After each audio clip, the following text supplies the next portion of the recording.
This is the Dan Le Batard Show with the Stugotz podcast.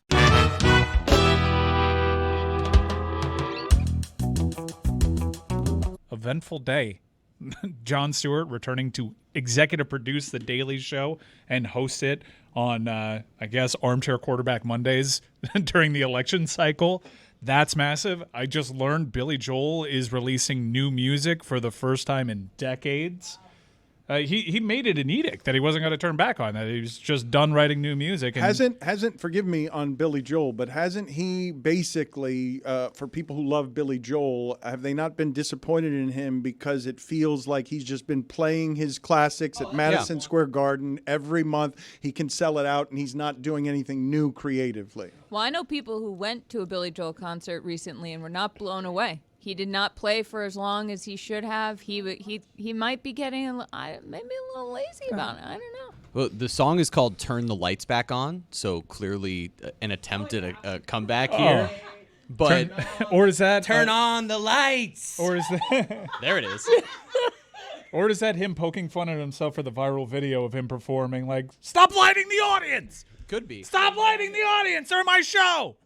Well, either way, I'm excited about it, but I want to talk to you guys about Celebrity Jeopardy because our friend Katie Nolan went on a Cinderella-like run all the way to the finals, and I watched the finals of Celebrity Jeopardy.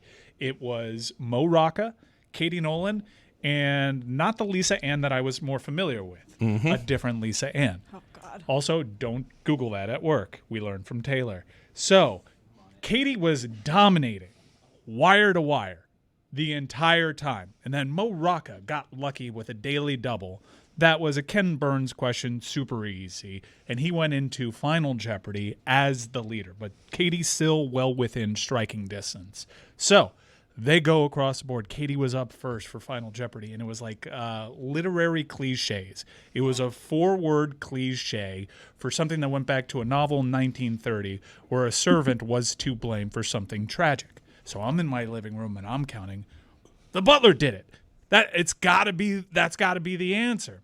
But it wasn't Katie's answer. And she risked all of it. And she lost on what is something, if I know it, something that was seemingly easy. I think she answered the doctor's in. And then Mo Rocca got it wrong too. And Lisa Ann went from a very distant third to actually winning Celebrity Jeopardy. Oh, no. She was representing the Actors Union, and she didn't know who Orson Welles was. This was like not a great winner for this certain competition. Katie, she bottled it. Oh, but wait a minute, though. Like, that is so much pressure. I can't believe she even tried to do any of that because the amount of judgment that rains down on you in pressure situations where you cannot remember things that you might otherwise know because the size of that. Didn't she mess up while getting to the finals earlier? Didn't she mess up the math? Just because all of that, I think what she did there is so brave, like putting my intellect and speed of my intellect on display for everybody to mock and tell me, oh, I got that in my living room, as if it's the same thing as being out there. Like, I salute her bravery in general, even if she choked at the end.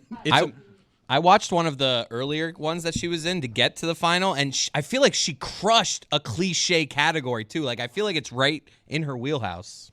It's going to hurt extra for her when Jimmy Butler ends up hitting a big shot against the Celtics in the playoffs, and they go, "The Butler did it!" Ha! Yeah. It's going to be a nightmare. Celtics fan. Loser. Okay. Mike, I feel bad. How bad did you feel for her? I felt terribly. Did you reach out to her? No, like I was. You should text her right now. The Butler did it. I was thinking about as the question was going on, and these are all recorded, so she has since it's not happening live. And I felt like texting. The Butler did it there in that moment, but I just imagined everyone that was rooting for her throughout this entire run was texting her that too, and I'm sure that's not great to experience knowing that you got it wrong. How about Katie, though? Stayed away, and I just wanted to support. Katie Nolan. Good job, Katie.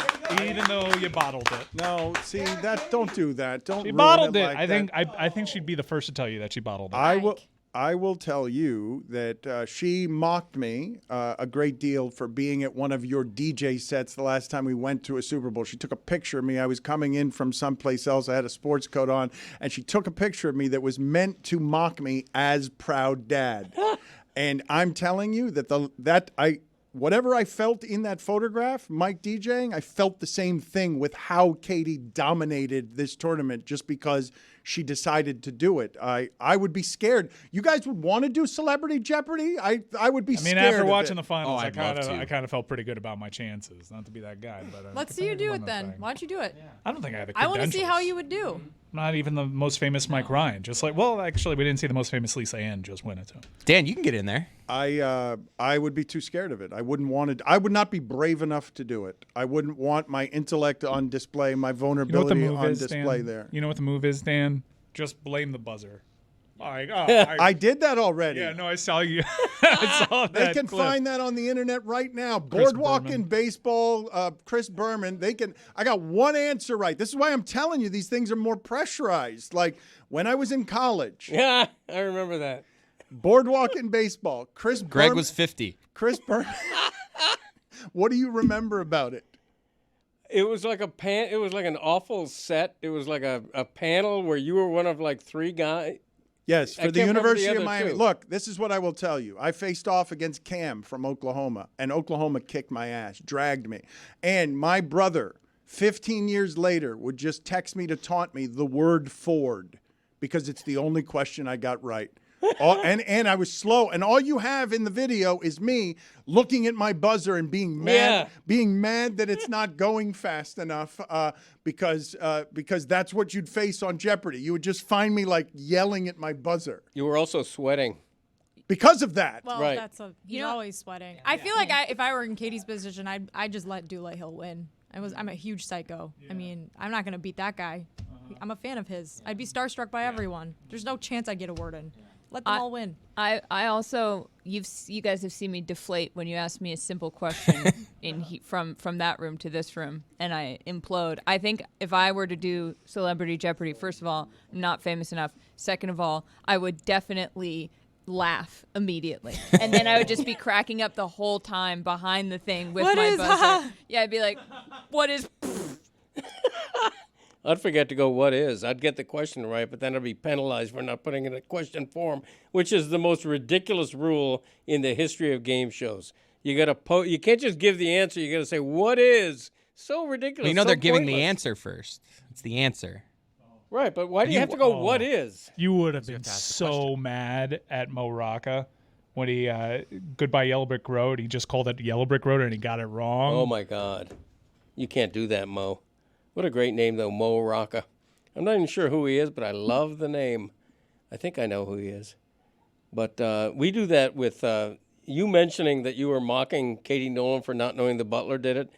My wife and I play that game when we're watching Family Feud, which is like a dumb person's Jeopardy. And Put it on the poll, please. Absolutely right. At Le Batard Show, is Family Feud like a dumb person's Jeopardy? but I am a huge fan of Lisa Ann. I will say that. And I mean the other one, not the one on Jeopardy. That kind of thing. And you know it. And you know it. But on Family Feud, we guess what the answer should have been. What's something your husband would hide under a bed? It's ridiculous questions. But then you play at home. That's the beauty of a game show. You play at home. But yeah, I wouldn't. I'd be like you. I'd be so afraid to be betrayed and seen nationally as stupid that I'd be afraid to play. Unless you could rig the game so that all the questions were like about late '60s Stratomatic baseball or the history of PFPI, something like that, then I would nail it. They found it. We have filibustered long enough. There I am, ladies and gentlemen, yes! wearing my best Dan Aykroyd? $40 suit right there. Todd Klein dominated. Bill Reinhardt was great. I lost a friendship there because Todd Wright wanted to be selected for the middle seat, and I gave it to Bill Reinhardt, and then we lost by 50 points because Cam from Oklahoma.